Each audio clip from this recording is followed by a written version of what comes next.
আমাদের স্বপ্ন বাস্তবায়নের প্রথম ধাপ 400 আসন বিশিষ্ট একলব্য মডেল রেসিডেন্সিয়াল স্কুলের উদ্বোধন বলেছিলাম আমি প্রথম থেকে, তো উদ্বোধনই বলবো।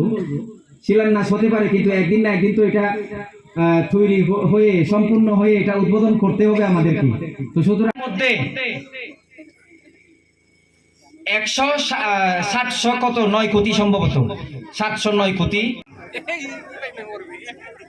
और आज जब कार्यक्रम के प्रारंभ में मेरे आदिवासी जनजातीय समूह के सभी लोग गीत के साथ धूम के साथ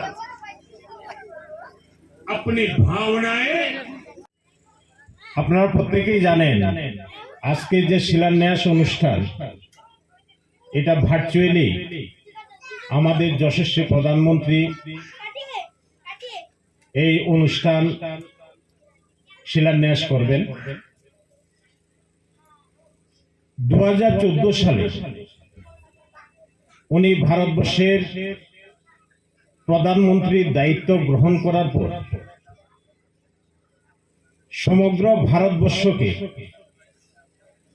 উনি সার্ভে করে দেখেছেন যে স্বাধীনতার পর থেকে আমাদের সারা দেশে সাথে আমাদের রাজ্যেরও জনজাতিরা শিক্ষার দিক থেকে অনেক পিছিয়ে রয়েছে। 2021 সারা দেশের সাথে আমাদের রাজ্য এবং আমাদের প্রত্যন্ত অঞ্চল একলব্য মডেল রেসিডেন্সিয়াল স্কুল সারা দেশের সাথে আমাদের ধলাই জেলাতে মন্ত্রাবিলিত আজ নরেন্দ্র মোদী আমাদের যশস্বী প্রধানমন্ত্রী নরেন্দ্র মোদীর দ্বারা শিলান্যাস হয়েছে। অনেক জনজাতি ভাই বোনরা ছাত্ররা এখানে উপস্থিত ছিলেন।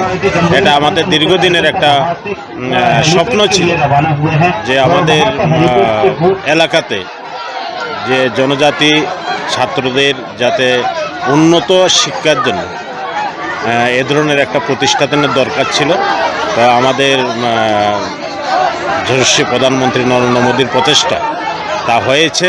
তার জন্য আমি আমার ব্যক্তিগত তরফ থেকে এবং এলাকাবাসীর পক্ষ থেকে আমাদের রাজ্যের মুখ্যমন্ত্রী এবং দেশের প্রধানমন্ত্রী নরেন্দ্র মোদীজিকে অনেক অনেক ধন্যবাদ।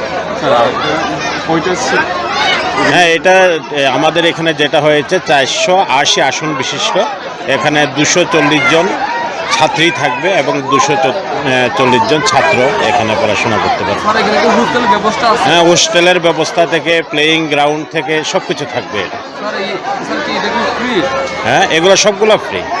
এখানে শুধু জনজাতিরাই সুযোগ পাবে, পিছিয়ে পড়া জনজাতিদেরকে এই সুযোগ দেওয়া হয়েছে এবং বিনামূল্যে সম্পূর্ণ ফ্রিতে স্টুডেন্টরা এখানে পড়াশোনা করতে পারবে। কোনটা?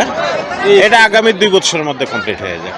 এই স্কুল নির্মাণ আগামী 2 বছর, এটা 6 to 12 পর্যন্ত।